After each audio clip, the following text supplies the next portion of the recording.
All right, let's start with Duke at Northwestern. We're seeing Northwestern here is a 10-point favorite, over under sitting right at 56. This is a rematch from last year in which Duke jumped out to an early lead and then held on for the win. We're seeing Northwestern for the first time since its win over Nebraska in Ireland. And Duke looked really impressive in its opening season win over Temple.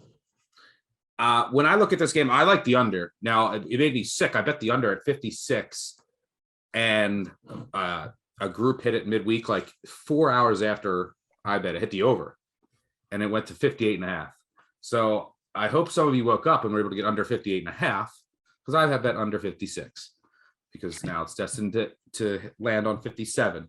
But I can see why some people did like the over. But I adjusted Duke's defense way up after week one. Now, that could be wrong because they played Temple, and Temple has a completely incompetent offense. But one, I love what I saw. Number two, it was completely dominant. Like, Duke didn't dominate anyone like that. And number three, it's Mike Elko, a defensive genius who came in there, and I was expecting Duke's defense to improve. So once I saw it, I made a major adjustment. Now, Duke was slow last year, but Duke wants to play fast now under the new offensive coordinator, comes over from Memphis.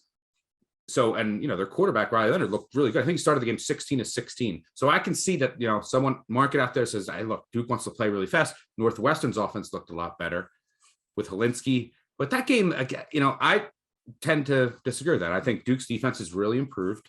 I think Northwestern's defense, second year of a new coordinator, will be improved.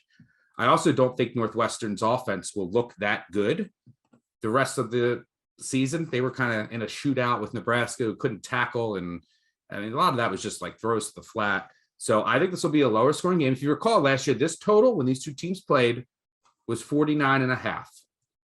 Now it's a touchdown more. And by the way, last year, Duke went on to be in a historically bad defense. Northwestern was one of the worst defenses in the country after losing its longtime coordinator. I think both defenses will be improved.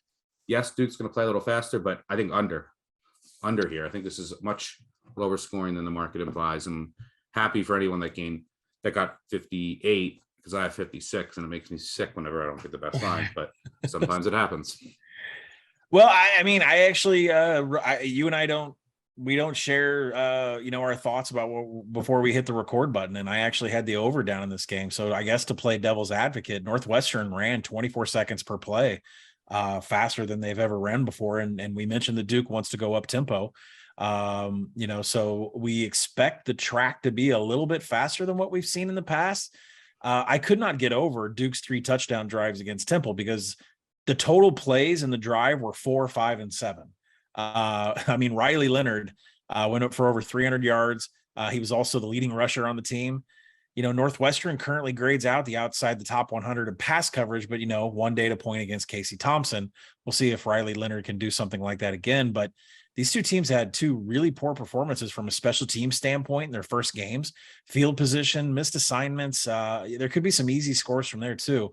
So Ryan Helinski and Evan Hull look like they're chugging along, and against Nebraska's defense, they're running at 24 seconds per play. Duke is now all of a sudden an explosive offense. I get it with the defensive look. I love Mike Elko too. But considering the pace that these two want to play, faster than last year when they scored, I think, 53 points, I lean to the over here. We'll see. That's fair. I can see both sides of the argument. This is a perfect example of a week 2 game where you could have 2 completely legitimate but opposing points of view on a game. Now, there could be not much improvement on the Duke's defense at all. It was just that Temple's offense is that incompetent once again. So we shall see. But yeah, the pace should be faster, and you do have to assume the pace can be faster than when you were going into last year's matchup. But I really do think Duke's defense is going to be significantly improved. I think Northwestern's as well. We'll find out a lot about both this week.